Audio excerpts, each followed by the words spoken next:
Hey everyone, so today's video is called What's in My Shed, and I decided to switch things up a little bit today and do one which isn't really an agility video, but it's more showing you our equipment and where we have it and how we made it and even how we bought it, so enjoy! Okay, so the first thing we have in my shed, as you walk in on the door, there is a little stand of PVC jump stakes and weave poles. So I use these as both. I just used a little detachable jump cup which I made out of PVC T-piece, and I made these myself, which I can do a video on later if you guys want to. So the next piece of equipment, which is also held in that little thing on the door, is my PVC jump bars, which obviously go with the jump stands, and I have 3 of these as I have 6 jump bar stand holders, whatever you want to call them. Now this piece of equipment isn't actually a photo frame as I'm using it for right here. It's actually called a get it box, which you can put at the end of any contact obstacle such as the dog walk or the seesaw, and it just helps your dog to get those contacts instead of jumping over them. The next thing is one of my 4 agility tunnels. So this is my 8-meter long one. It's pretty heavy duty, it's really heavy, so I'm struggling a bit to hold it up for the camera, but I will push through the pain for you guys. My next tunnel is my 10-meter long agility tunnel, which I bought off eBay for around $30. I don't tend to use this one as much because it's quite light compared to my 8-meter one, so I find it blows away in the wind.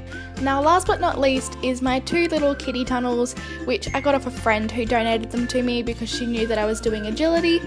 I use them for beginner dogs. I use them for both Zach and Lucy when they were learning to do the tunnel. They're really great because they're light, they're see-through, and they're about 1 meter long, so the dogs aren't afraid of they're going into this really dark tunnel, which is scary. So really great for beginners.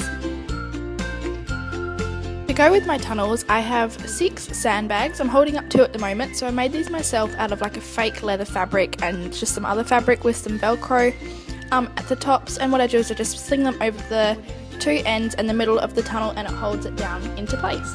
So for my dog walk, I have 2 different sets of the contact planks. The one that I'm holding up at the moment is the one from the beginner dogs because they're shorter, they're about 1 meter long, and it just helps them get used to climbing up onto the dog walk.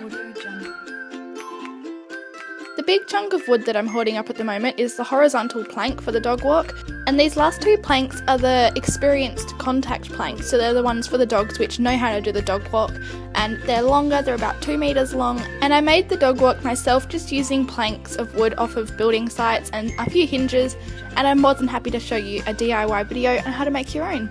So this box is pretty much just my spare parts box. I hold all my leftover PVC pieces in it, my PVC joints. I have gloves, I have rulers, I have permanent markers, everything that I need, like tape measures. I even have a chain in there for some reason. Just all the stuff that I might need or spare parts if anything breaks. Now this is my toolbox, cleverly disguised as a watering can. Everything I have in here, like hammers, scissors, paintbrushes, screwdrivers, just for anything or any parts of my equipment that might need fixing. I also have hairspray. No, I'm just kidding. No, this is bug spray because all my equipment is kept in a shed, and it's also very nice to keep the bugs out. As you walk into my shed, I have a hanger which has all this stuff on it, which is like ropes. I have a dog lead, I have a little bum bag, or whatever you call it, like a little food pouch thing. I also have a clicker for clicker training, shoelaces, just all sorts of stuff for training and tying things. I also have a torch or a lantern, whichever you want to call it, because in winter the sun doesn't rise till about 7:30 and we get up about 6 o'clock in the morning to train, so it's always good to have a little bit of lighting when you want to train. Also squeezed into my shed is this dog crate, which I take for when we go to agility trials, just to house the dogs instead of them sitting out in the sun. On the entrance wall to my shed, I have this little whiteboard which on it I write this week's training exercises or anything like that, or any important notices, agility trial dates, anything like that. It's just a little notice board pretty much to remind myself because I, like many other people, forget stuff. Now because of my shed's ridiculously small size, I had to move some of my equipment outside, so this is where I house my agility tire, which is just on the outside wall of my shed. And over to the other side of my shed, I have this small little courtyard, which is where I keep my seesaw stand, my seesawed plank, and my 2 dog walk base holders. Okay guys, that is it for today's video. As always, we hope you enjoyed it, and pay attention to my little fast moving hand on this whiteboard as it will give you the ending of this video. Alright, we'll see you soon. Goodbye!